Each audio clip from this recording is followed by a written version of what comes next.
नमस्कार मैत्रिणींनो, रामकृष्ण हरी. काल मी म्हटलं होतं ना मला हे 6 ब्लाऊज शिवायचे आहेत.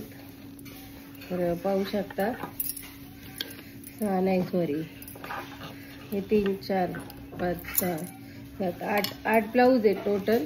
पण याच्यातले अर्जंट ब्लाऊजच मी शिवणार आहे. तर यातले अर्जंट ब्लाऊज मला 5 ब्लाऊज शिवायचे ते आज अर्जंट. तर त्यामध्ये पाहू शकता हा आरीवर्कचं ब्लाऊज आहे. त्या कस्टमरने आरीवर्क करून आणलं होतं. तर पाहू शकता तुम्ही ते गळा वगैरे कसा आहे. असं आरीवर्क करून आणले त्यांनी. ब्लाऊज शिवल्यावर तुम्ही पाहू शकता कसा दिसल. पैठणी साडी आहे ही आणि पैठणी साडीवरचं ब्लाऊज आहे. आणि हे पहा असं बाहीला डिझाईन केली त्यांनी आरीवर्कची. हे पहा माझ्याकडे शिवायला आलाय, आरीवर्क करून बाहेरून आलाय तो ब्लाऊज. तर ब्लाऊज शिवून झाल्यावर तुम्ही पाहू शकता कसा दिसतोय. तर चला बाय बाय.